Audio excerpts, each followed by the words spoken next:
Greetings, visitors to the castle.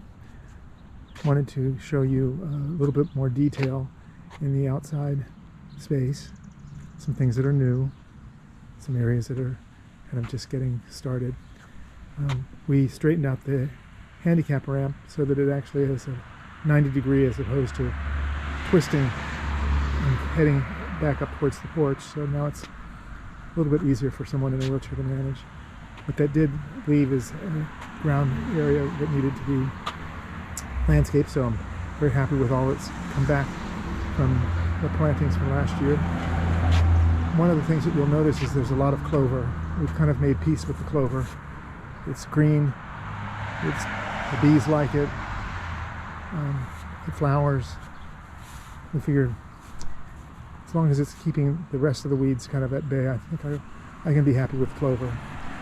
What I'm going to show you is a path that I made inside the garden just to take us from one end to the other.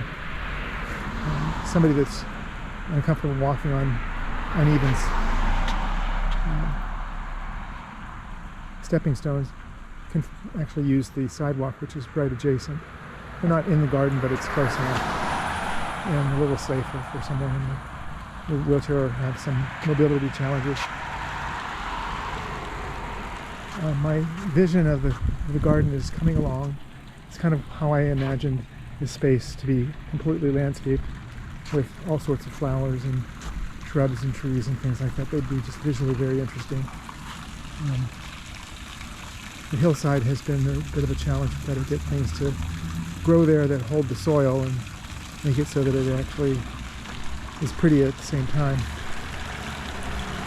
Put in these stairs last year. We weren't sure that they were going to last the winter because everything gets really brutally attacked by the weather. But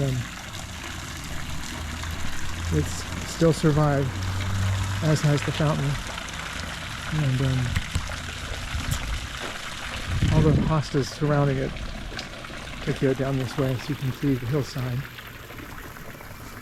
It's all sorts of really pretty flowers that actually came up on their own this past spring. So I planted everything last year and everything has beautifully reappeared. So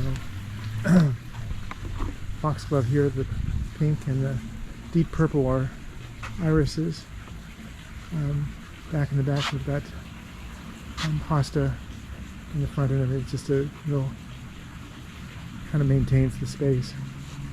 All the hydrangeas are starting to get full, and so we know that they'll be blooming soon.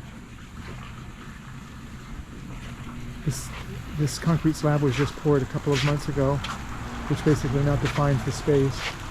I'm going to have some stepping stones in the planted areas just so that we can get around.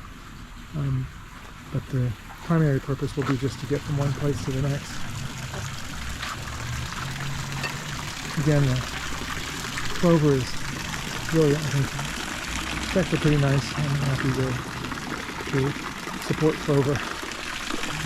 Yeah, this is the second concrete slab, and it actually goes all the way to the beginning of the building. And right here I'm going to have another series of stepping stones just to have some access in these areas whenever we need to pull weeds and things like that. So, roses are really going well.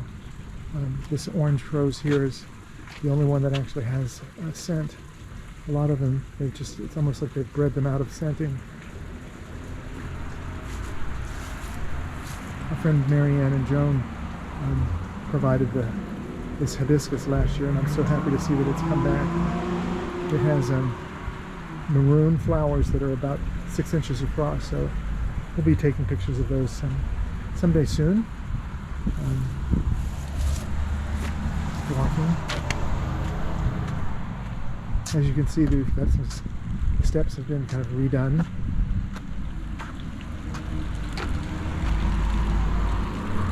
The fountain is going just beautifully, but that's pretty much all that we've got up there. We've got some apple trees in the corners. I don't know if they've survived. One definitely looks like it has. The other one maybe not so much. So got a lot of planting still to be done. and but you can kind of see the kind of what we're hoping to have happen, which is all this is really filling in